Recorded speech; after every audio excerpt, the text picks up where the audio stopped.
Okay, so we've been trying out some new binoculars from a company called Eyeskey. They come from China and they are remarkably inexpensive. This pair of 12 by 50s, for instance, sell for just a tad over £200, which is, well, you could easily spend 10 times that on a top-end pair of binoculars. So how do they measure up?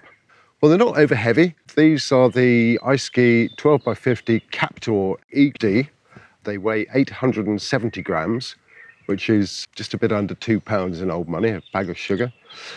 And they feel good in your hand. They've got a nice soft rubber armouring with a textured grip to it so that they're not slippy when in the wet. They've got these soft rubber caps for the object lens, so they fall out the way when you lift them up to your eye, but you can slip them back on nicely like that. There's rubber eye cups here, which you can turn out if you're not wearing glasses like I am, but if you are, you can screw them in all the way and then they come up nicely to your eyes like that. There's a nice big focus ring which you can easily get your fingers to from either side or both sides if you prefer. The hinge is easy to move, but it's nice and stiff, so it doesn't have that habit of, once you've set it, it stays where you've set. You're not constantly readjusting to suit the width of your eyes, which is a good feature, I think. Diopter adjustment there. Yeah, the build quality feels good.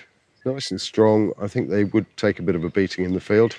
Now, they're nitrogen filled and sealed and have been waterproof tested to the IPX7 rating. That basically is a test that involves, I believe it's submerging them in a metre of water for 30 minutes. And if they survive that, then they pass the test. Okay, so far so good. Well, they actually like to look through. That's the main thing, isn't it?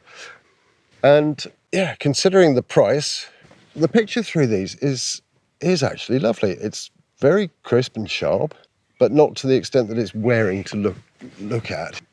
There's no colour cast or anything like that. Sometimes you look through a pair of binoculars and everything looks a bit bluer or a bit yellower than it is in real life. These look absolutely spot on natural. Yeah, really nice picture. I'm not seeing any real chromatic aberration. I mean, obviously we're in ideal conditions today. Lovely sunny, clear day, and I can see for miles. Nice coatings on the lenses there, which helps reduce reflections and so on, which would degrade the image. So that's good too. I mean, all in all, for 200 quid, that is a nice pair of binoculars, frankly. I don't know, obviously, how long they would stand up to life in the field because we haven't given them a long-term test. But, you know, by the feel of them and the quality of everything else, I'd be surprised if they didn't do pretty well. We'll see how they get on. But, yeah, nice pair of binoculars, just over 200 quid.